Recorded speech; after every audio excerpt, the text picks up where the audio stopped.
एक बार एक छोटी सी बच्ची हाथ में मिट्टी की गुल्लक लेकर के भागती हुई एक दवाइयों की दुकान पर गई। वो काफी देर तक वहां पर खड़ी रही, लेकिन दुकानदार का ध्यान उसकी तरफ नहीं गया क्योंकि और भी बहुत सारे लोग खड़े हुए थे।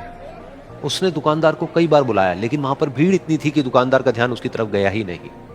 और फिर उस बच्ची को थोड़ा सा गुस्सा आया तो उसने अपनी मिट्टी की गुल्लक लेकर के वहीं काउंटर पर जोर से रख दी, जिसके बाद में जो दुकानदार था और जितने भी लोग खड़े थे वो सब उस बच्ची की तरफ देखने लग गए। और फिर उस दुकानदार ने उस बच्ची से पूछा, बेटे आपको क्या चाहिए? तो वो बड़े ही भोलेपन से बोली कि मुझे एक चमत्कार चाहिए। ये सुनकर के दुकानदार को कुछ समझ नहीं आया, ना ही वहां पर जो लोग थे उनको कुछ समझ में आया, और सब उसकी तरफ देखने लग गए। फिर दुकानदार ने बोला, बेटे चमत्कार तो यहाँ पर नहीं मिलता है। तो बच्ची को लगा कि वो उससे झूठ बोल रहा है, तो बच्ची ने कहा कि मेरी गुल्लक में बहुत पैसे हैं, आप बताओ आपको कितने पैसे चाहिए, लेकिन मैं आज यहां से चमत्कार लेकर के ही जाऊंगी। तो वहीं काउंटर पे एक और आदमी खड़ा था, उसने उस बच्ची से पूछा कि बेटे क्यों चाहिए तुमको चमत्कार? तब उस बच्ची ने अपनी कहानी बताई कि अभी कुछ दिन पहले मेरे भाई के सर में बहुत तेज दर्द हुआ, तो मेरे पापा मम्मी उसको हॉस्पिटल ले गए। उसके बाद कई दिन तक मेरा भाई घर नहीं आया। तो मैंने कई बार अपने पापा से पूछा, लेकिन उन्होंने मुझे कुछ नहीं बताया। उन्होंने बार बार यही कहा कि वो आ जाएगा, वो कल आ जाएगा, वो कल आ जाएगा, लेकिन वो आ ही नहीं रहा था। तो मैंने देखा कि मम्मी रो रही है। अब पापा मम्मी को कह रहे थे कि उसकी दवाइयों के लिए और उसके इलाज के लिए जितने पैसे चाहिए उतने मेरे पास में नहीं है, अब उसको कोई चमत्कार ही बचा सकता है।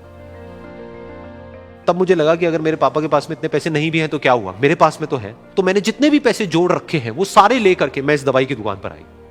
फिर उस आदमी ने उस बच्ची से पूछा, कितने पैसे हैं तुम्हारे पास में? ये सुनते ही उस बच्ची ने अपनी गुल्लक उठाई, जमीन पर फेंकी और तोड़ दी और पैसे गिनने लग गई। बाकी सब लोग खड़े होकर के उसको देख रहे थे।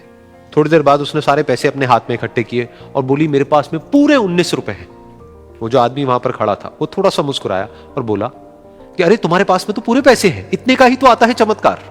ये सुनकर के वो बच्ची बहुत खुश हो गई और बोली कि चलो मैं आपको अपने पापा से मिलवाती हूं।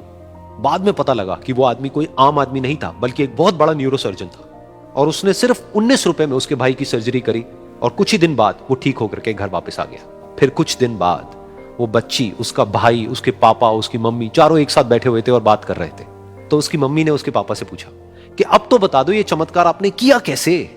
तो उन्होंने अपनी बेटी की तरफ देखा और बोले, ये चमत्कार मैंने नहीं, इसने किया है।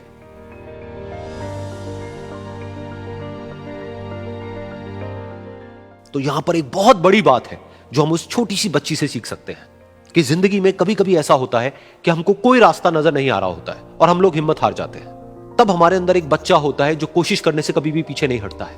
वो हार मानने को तैयार नहीं होता है क्योंकि उसको ना शब्द समझ नहीं आता है। वो बच्चा जिसके लिए कुछ भी नामुमकिन नहीं है, क्योंकि वो हर हाल में कोशिश करता ही रहता है।